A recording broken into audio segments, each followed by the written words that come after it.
નમસ્તે દર્શક મિત્રો. આજે કાલચક્રમાં સવારમાં આપણે વાત કરવી છે ખેડૂતોના આંદોલનો ગુજરાતમાં કેવા રહ્યા.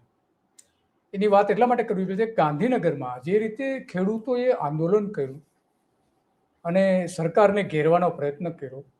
ભલે સરકારે એમાં ઘણા બધા રાજકીય ફાયદાઓ લેવાથી ઘણું બધું કર્યું છે, પરંતુ જે આંદોલન હતું એ એક અનોખા પ્રકારનું હતું. ટ્રેક્ટર રેલી લઈ જઈને કર્યું હતું. એમાં જે મહિલાઓએ એક અદાણી સામેના જે જોડકણાઓ શોધી કાઢ્યા હતા એ આખા યુનિક જોવા મળે છે. જોઈ સાંભળીએ.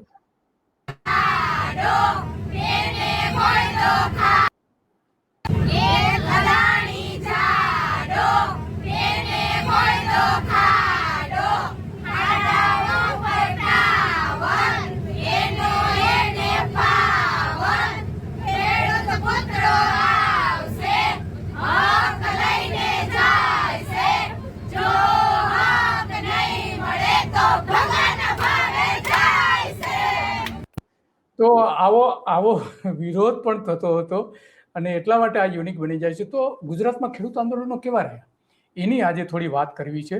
વાત એટલા માટે કરવી પડે છે કે જે છેલ્લા 30 વર્ષથી આંદોલનો મોટા પ્રમાણમાં જોઈએ છે કે કચ્છની અંદર જે સરકારની કંપની છે જેટકો, એના અધિકારીઓ કેવો દેખાવ કરે, કેવો દાદા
એ સરકારના પ્રયત્નો ભલે ગમે તેટલા હોય, પણ આખરે તો સરકારે ખરેખર એમાં જે આંદોલનો થાય છે એમાં સરકારે અનેક પ્રકારના દબાવવાના પ્રયત્નોથી લઈને તોડફોડ કરવાના પ્રયત્નો ઘણી વખત જોવા મળે છે.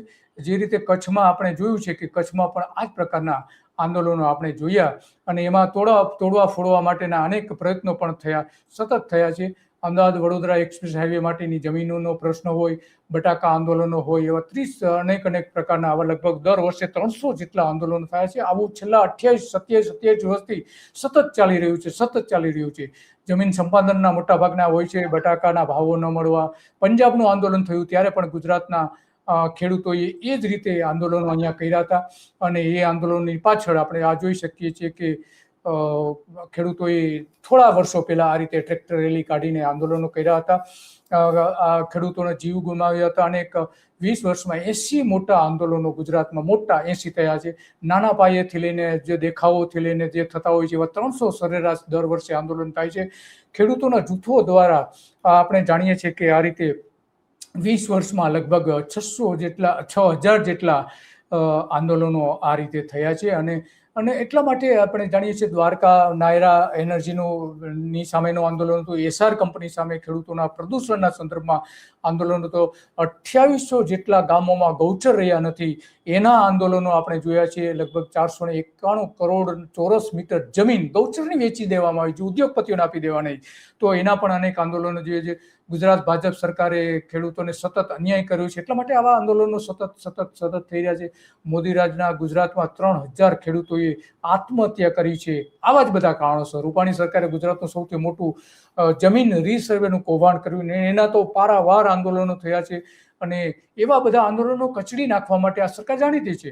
ગુજરાતમાં ખેડૂતોના આંદોલનો ભાજપ હંમેશા માટે કચડતો આવ્યો છે, આંદોલન સામે અત્યાચારો કરતો આવ્યો છે. મોદી કે રૂપાણીએ ક્યારેય ખેડૂતોને માફી માગી નથી. આટલા મોટા પ્રમાણમાં આંદોલનો સામે અત્યાચારો કર્યો હોવા છતાં પણ 20 વર્ષમાં ગુજરાતે આવા મોટા કહી શકાય એવા 14 આંદોલનો જોયા છે.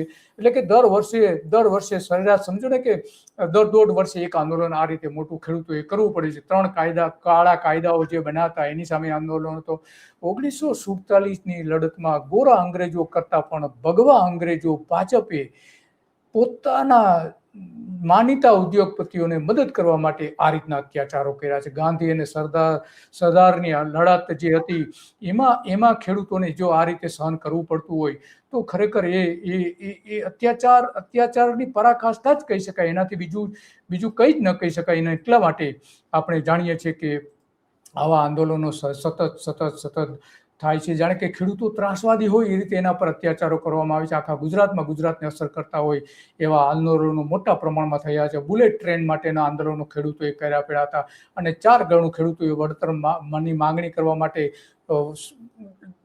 મહિનાઓ સુધી સતત આંદોલનો કરવા પડ્યા હતા. સર સામેલું આંદોલન અનેક પ્રકારના સર સામેલ, એમાં ધોલેરા સામેનું આંદોલન આપણે જોઈ રહ્યા છીએ કે ધોલેરાના ખેડૂતો આ રીતે ટ્રેક્ટર લઈને દેખાવો કરવા માટે સામે આવ્યા હતા. બુલેટ ટ્રેનમાં પણ આ જ રીતે ખેડૂતોએ દેખાવો કરવા પડ્યા હતા. સતત મુકાબલો કરવો પડ્યો હતો સત્તાધીશો સામે. અને ભારતના number 1 Vadodara Ahmedabad express highway માટે જમીન સંપાદનનું કામ થયું હતું. એની સામે આંદોલનો. આજે પણ ઘણા ખેડૂતોને તેના વળતર નથી મળ્યું. કેવડિયા ખાતે નર્મદા ડેમ બનાવવા માટે જે જમીન રિઝર્વ રાખવામાં આવી હતી ત્યાં 50 વર્ષથી ખેડૂતો આંદોલન કરી રહ્યા છે. 50 વર્ષ થઈ ગયા છે છતાં પણ એને આજે ન્યાય મળતો નથી. અને પણ ત્યાં સરદાર પટેલનું સૌથી ઊંચું સ્ટેચ્યુ બનાવી દેવાયું છે. ખેત પેદાશોના ભાવો ન મળવાના કારણે આંદોલનો થયા. ખેતી પશુપાલનને લગતા અનેક આંદોલનો હમણાં અત્યારે પણ અલગ પ્રકારના આંદોલનો પણ. જામનગરમાં રિલાયન્સની સામે પણ ઘણા ખેડૂતોએ આંદોલન કર્યા હતા અને જમીન ન આપવા માટે. દૂધના ભાવો ન મળવાના કારણે અનેક વખત આંદોલન થયા. પાક વીમો ન મળવાના કારણે પણ આ જ રીતના આંદોલનો થયા છે. નર્મદાનું પાણી ન મળવાના કારણે ખેડૂતોએ દર વર્ષે આંદોલન કરવા પડે છે. પાક વીમો તો ઓલરેડી અત્યારે બંધ કરી દીધો છે, ત્યારે પણ એટલા જ મોટા પ્રમાણમાં આંદોલનો ખેડૂતોના થતા હતા. ગુજરાતમાં 18 જૂન 2013ના રોજ ગુજરાતના 44 ગામના 10,000 ખેડૂતો ટ્રેક્ટર રેલી કાઢીને ગાંધીનગર નીકળ્યા હતા. નિરમા સામે સૌથી મોટું આંદોલન કર્યું હતું. એનું આંદોલનની આગેવાની એ સમયે ભારતીય જનતા પાર્ટીના ધારાસભ્ય કનુભાઈ કલસરિયાએ લીધી હતી અને પદયાત્રા પણ કરી હતી. એમણે બીજી વખતની જે રેલી કાઢી ત્યારે 12મી જૂન 2020માં કોંગ્રેસે રાજ્યભરમાં કાળા કાયદાઓ સામે પણ દેખાવો કર્યા હતા. કાળા કાયદા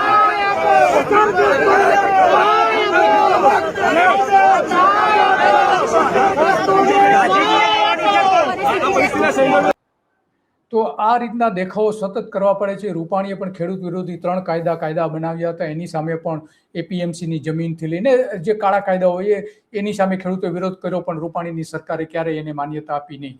જમીન સંપાદનના 1994ના કાયદામાં 2013માં મનમોહન સિંહે ફેરફાર કરીને ખેડૂતોને 4 ગણા ભાવો જમીન જે એની સંપાદન કરવામાં આવે તો બજાર ભાવો એના 4 ગણા કિંમત નક્કી કરી હતી. પણ રૂપાણી સરકારે, ગુજરાતની વિજય રૂપાણીની સરકારે 2016માં આ કાયદામાં સુધારો કરીને કાયદો અર્થ વગરનો બનાવી દીધો હતો. અને નરેન્દ્ર મોદી આના માટે સૌથી વધારે જવાબદાર છે, કારણ કે એમને જ મૂકેલા આ બધા મુખ્ય પ્રધાનો છે. આ જોઈ શકીએ નરેન્દ્ર મોદી ઘૂંટણીએ પડી જઈને 3 કાયદાઓ રદ કરવા પડ્યા હતા. ભૂમિપુત્રો 700 ખેડૂતોના બલિદાનો બાદ નરેન્દ્ર મોદી માફી માંગવાની ફરજ પડી હતી. માફી નહીં આમ તો કહી શકાય, પણ આ રીતે ખેડૂતોના વિરોધમાં પણ એમને પોતાનો કૃષિ કાનૂનો પરત ખેંચવા પડ્યા હતા. આ રીતે પરત ખેંચીને એમણે ખેડૂતો આંદોલનો કર્યા હતા. લગભગ પોણા 2 વર્ષ સુધી વડોદરા એક્સપ્રેસ હાઈવેથી લઈને આપણે જાણીએ છીએ કે ગુજરાતમાં આ જ રીતના આંદોલનો થયા હતા. પરંતુ સરકાર ક્યારેય ખેડૂતોનું સાંભળતી નથી, એનું મનનું ધાર્યું કરે છે. આદિવાસી વિસ્તારોમાં તો પારાવાર આંદોલનો થયા છે કે જેની આપણે ગણતરી મૂકી શકીએ એમ નથી. એટલા મોટા પ્રમાણમાં ત્યાં આંદોલનો થયા છે. તો આવા તો અનેક આંદોલનો થયા છે અને એના માટે સરકારે ક્યારેય માફી પણ માગી નથી. બુલેટ ટ્રેનના માટે જયેશ પટેલ, જે દક્ષિણ ગુજરાતના 378 કિલોમીટરનો જે માર્ગ હતો, એમાં 192 જેટલા ગામોના 1100 ખેડૂત કુટુંબોએ આંદોલનો કર્યા, ત્યારે એને વળતર આપવું પડ્યું, આપવાની ફરજ પડી હતી, કારણ કે આટલા મોટા પ્રમાણમાં ખેડૂત સંઘર્ષ સમિતિ બનાવીને 23 ખેડૂત સંગઠનો અને મજૂર સંગઠનો ગુજરાતમાં જોડાયા હતા અને 14,000 જેટલા લોકોને એની અસર થતી હતી. એની સામે લડીને એના વિજય મેળવ્યો હતો. આ ઉપરાંત શહેર, એક્સપ્રેસવે, પ્રદૂષણ, જમીન સંપાદન, ખેડૂતોના પ્રશ્નોથી લઈને ઘણા બધા પ્રશ્નો સામે આંદોલનો કરવામાં આવ્યા હતા. 2 જાન્યુઆરી 2019ના રોજ સરકારના ઇશારે પોલીસે અત્યાચાર કર્યા હતા. ભાવનગરના મહુવા પાસે આવેલા અલ્ટ્રાટેક કંપનીના માઇનિંગનો વિરોધ ખેડૂતો જે કરી રહ્યા હતા, કારણ કે એની જમીન જઈ રહી હતી, ત્યાં લાઠીચાર્જ કર્યો. આજુબાજુના 10 ગામના ખેડૂતો મોટી સંખ્યામાં માઇનિંગનો વિરોધ કર્યો હતો. એને પોલીસ સ્ટેશન લઈ જઈને આ જ રીતના અત્યાચારો કરવામાં આવ્યા હતા.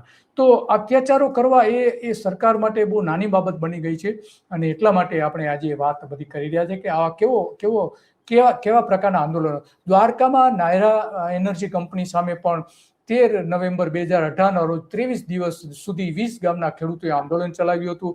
ગુજરાતના લાખો આ રીતે દૂધ ઢોળીને પણ દૂધના ભાવ ન મળતા હોય ત્યારે પણ ખેડૂતોએ આ રીતે આંદોલનો કર્યા હતા. આંદોલનથી તંત્ર, કંપની કે સરકારના પેટનું પાણી પણ હલતું નથી. કુંભકર્ણની નિદ્રામાં તંત્ર ઊંઘી જાય છે, કંપનીઓના ફાયદામાં સરકાર ઊંઘી જાય છે, અને માનવ અધિકારના કાયદાઓ બાજુ પર મૂકી દેવામાં આવે છે. ગાંધીનગરના મુખ્યમંત્રી, રાજ્યપાલ, વડાપ્રધાનને વારંવાર રજૂઆતો કરવામાં આવે છતાં પણ કોઈ જ ઉકેલ આવતો નથી. અને એટલા માટે પરેશ ધાનાણી પણ કંઈક રહ્યા છે. કોઈ એના મુઠ્ઠીભર મિત્રોને માલામાલ કરવા નવી ઈસ્ટ ઇન્ડિયા કંપનીઓ મારફતે કૃષિ ઉપજોને પાણીના ભાવે પડાવી લેવા, ખેડૂતને ખેત મજદૂર બનાવવાના ષડયંત્ર સ્વરૂપ તણકાળા કાયદાઓના બાળ મરણથી આ ષડયંત્ર સમાપ્ત થયું હોય એવો અહેસાસ દેશના ખેડૂતોને થઈ. ષડયંત્રમાં સમાપ્ત થયું હોય એવું પરેશ ધાનાણી કહી રહ્યા છે, પરંતુ સમાપ્ત નથી થયું, આજે પણ ચાલી રહ્યું છે. અને એટલા માટે આ બધી જ બાબતો આજે આપણે કહેવી પડે છે. ઇતિહાસ કેવો ખતરનાક રહ્યો છે ભારતીય જનતા પાર્ટીની સરકારનો 30 વર્ષમાં. અને એટલા માટે જ ખેડૂતો વારંવાર આ બધા આંદોલનો કરી રહ્યા છે, પણ સરકાર સાંભળે તો ને. એમની વાત સરકાર સાંભળવા તૈયાર નથી. આ પ્રકારના આંદોલનો જે ખેડૂતો ઉપર લાઠીચાર્જથી લઈને આપણે જોઈ શકીએ છીએ, આખું પાવર પ્લાન્ટ સામેના જે દસ્તાવેજો આપણે જોઈ શકીએ છીએ, અને ઘોઘામાં જે કંઈ થયું હતું એની સામે આટલા મોટા પ્રમાણમાં પોલીસ ફોર્સથી લઈને બુલડોઝરો ફેરવી દેવા, આ ગુજરાતના કાળો ઇતિહાસ છે આખો. ખેડૂતો ઉપર આ રીતે અત્યાચાર કરવા, માઇનિંગથી લઈને એની જે અલ્ટ્રાટેક કંપની સામેના જે આંદોલનો આપણે જોઈ શકીએ છીએ. તો બસ આજે આટલું, અને આવી જ બાબતો ઉપર આપણે ઘણી બધી વિગતો છે પણ આપી શકાય એમ નથી, સમયની મર્યાદા છે, કારણ કે કાલચક્રમાં આપણે મોટા ભાગે 15 મિનિટથી વધારે કાર્યક્રમ કરતા નથી. બસ આજે આટલું, અને આવી જ બાબતો પર કાલચક્રમાં આપણે સતત બતાવતા રહીશું. નમસ્તે.